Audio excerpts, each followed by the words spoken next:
I hope this is the right way. Last time, for some reason, it started off sideways, so hopefully everyone refines me. I feel horrible about that. Again, my name is Mel. I'm a personal trainer and a behavior change specialist, and today we're going to try this one more time.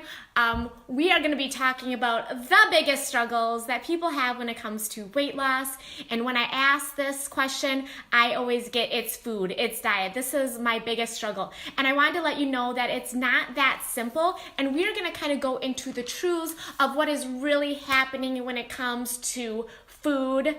Hi, Bree. How's it going? Hey, Brandon. Hey. I'm glad you guys refound me. The fun of going live.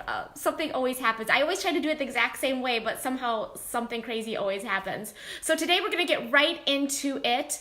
We're going to go into the 5 things that are causing you to not be able to eat properly and lose weight. And this can also go towards the bigger picture of actually being healthy, because usually if you are eating healthy, you are going to be at a healthy weight, so it all goes hand in hand. And I'm going to go over the 5 things right now and the action steps that you can take to finally get control of this issue, so you can get control of your weight and your health. And it's not as simple as just knowing what is healthy, because most of us kind of already know what is healthy and what we should be eating. Why are we not doing it?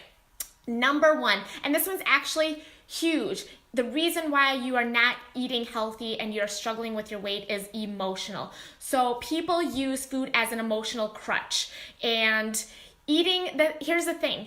People feel like they connect feelings to food. So whether they're sad, they'll reach for food. If they're happy, they'll reach for food. If they're rewarding themselves, they'll reach for food. If they're depressed, they'll soothe themselves with food.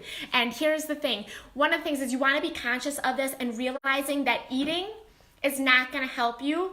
If you are in a bad mood and you eat crappy comfort food or you overeat, it's not going to make you feel better, right? If you're in a really good mood and you overeat, say you're at a celebration, you're in a good mood and you're overeating, you're probably not going to be in that good mood for very long, especially if one of your goals is weight loss or just being healthy in general and you feel out of control. So when you are eating for emotions, again, this is something that you have to be aware of. If you're not eating because you're hungry, then you're eating for another reason. So if you're eating for emotions, whether it's sad or happy, that is not a good place to be. So what will help if eating doesn't help with your emotions? You want to find something that is going to increase your vibration. What does that woo-woo BS? What does that even mean? So if you are in a place where you're feeling sad and you think eating is going to make you feel better or it's going to help numb your feelings, the feelings are still going to be there after you're done eating, or they're actually going to be worse if you're in a good mood. So you want to find things that are going to increase your vibration. So if you are feeling sad or frustrated, or you just feel like you need a reward, you need to find things ahead of time that are going to help you get to that emotional place that you're looking for. And pursue that first. So some things that might help you emotionally increase your vibration is music. So you might want to listen to some upbeat music or something that makes you happy and makes you want to move around. You might want to do some stretching, getting in your body and just kind of feeling your emotions. Sometimes just movement helps increase your vibration and makes you feel better. Things like being outside. So taking some time to take a walk outside, even if it's just on your balcony, just breathing some fresh air. I find that doing creative hobbies, or if you're a creative person, even if you're not a creative person, finding that creativity can really help you with those emotions, whether you need to express them or you need to change them. Those are the kinds of things that you should be doing instead of eating. And again, this is a part of the awareness. You have to be aware of why you're reaching towards food. And if you know after some reflection that it's emotional, those are the things that you should go to first, and then you won't have that crutch, that habit of reaching towards food. So that's number 1, it's emotional eating. That's the trigger. Trigger number 2, deprivation. Okay guys, so Let me know if any of these are ringing true to you. So deprivation, I hear this one all the time.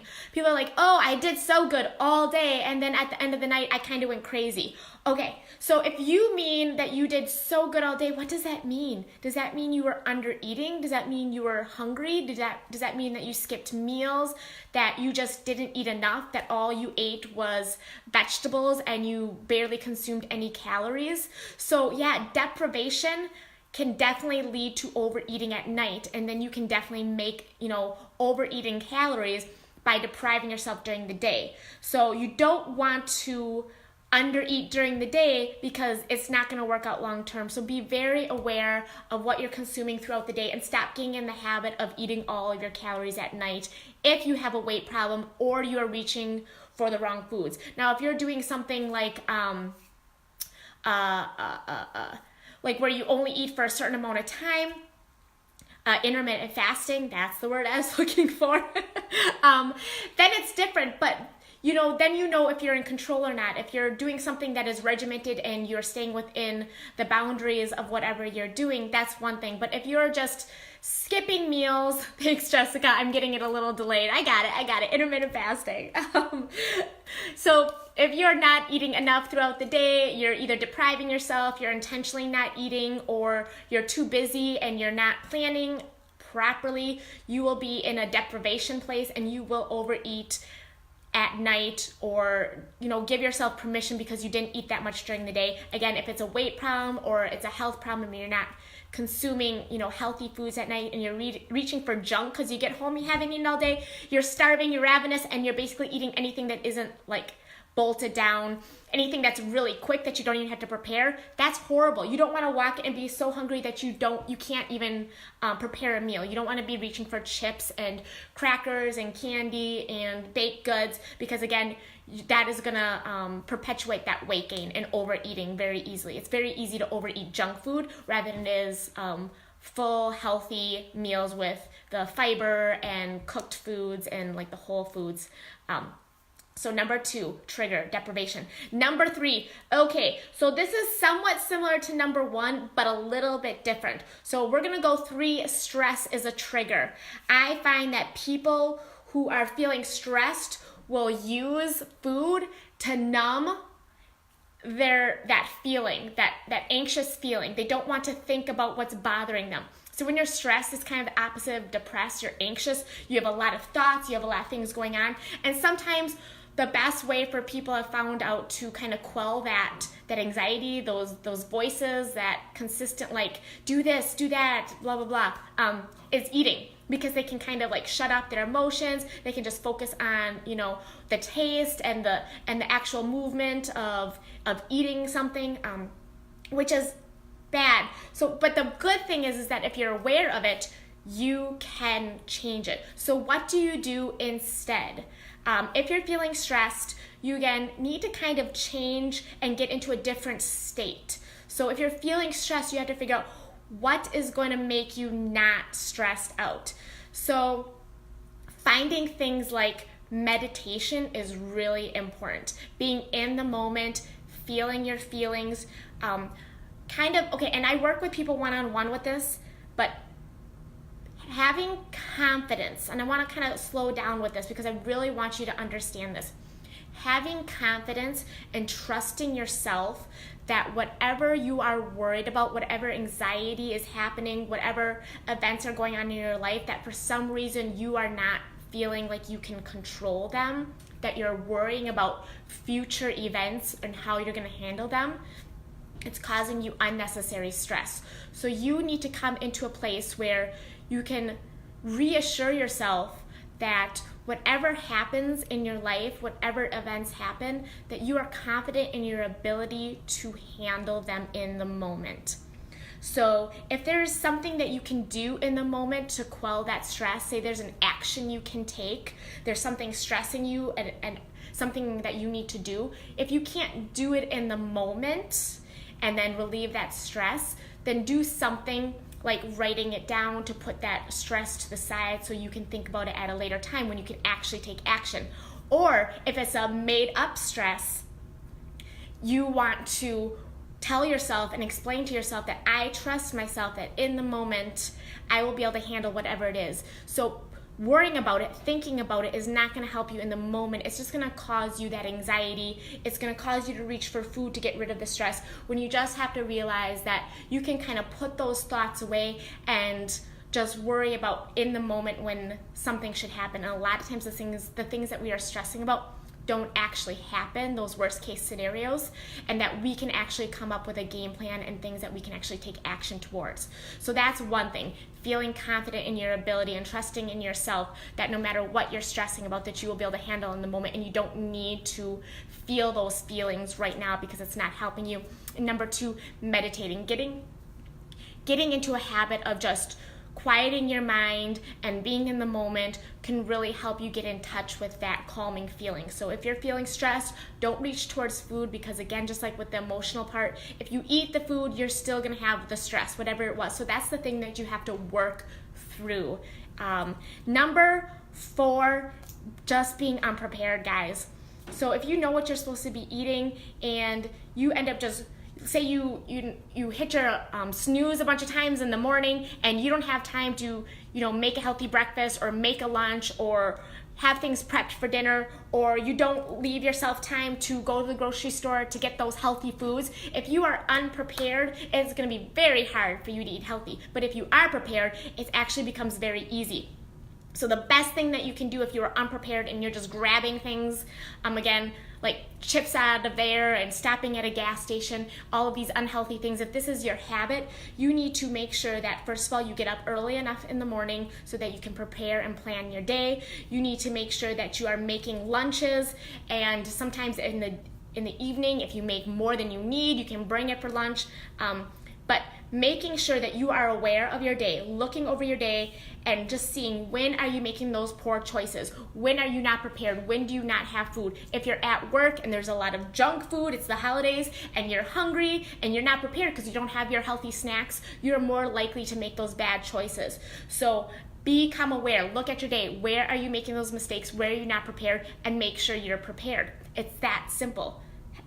Losing weight is mostly just being prepared and ready for those obstacles that come in your way. All right, that was number four, being unprepared. So get up early, get prepared, know when you're making those bad choices. And number five, and honestly, I don't think this one is a big one. I feel like most people know, but number five, maybe you just don't know what is healthy. And that is possible. If you're newer to this, you could be getting kind of scammed. Sometimes, you'll think like wheat foods are healthier, or if it says something healthy on a package, or if it says something about multi-grain. A lot of those foods are full of sugars, are full of fats, are full of preservatives, and they can actually make you gain weight. You might think, okay, cheese is healthy, it's perpetuated as a health food, but honestly, it's full of a bunch of junk and it's a lot of calories. Nuts, there's a lot of calories. Again, if you don't know what you're eating and you just don't know what is healthy, you could be eating a lot of food that is actually putting weight on you. And no matter what good intentions you have, if you don't know what you should be eating, you don't know the actual strategies, and you don't know what's healthiest for you to be consuming to help you reach your goals, you are still going to gain weight. So that's where you need to educate yourself. Again, you can always personal message me and ask me some questions. I also do some one-on-one services. I think I added a link that pretty much is a link to everything. The free group, where I talk to people one-on-one and give a little extra advice, usually after these videos. I have a checklist to inspire weight loss and motivation and weight loss.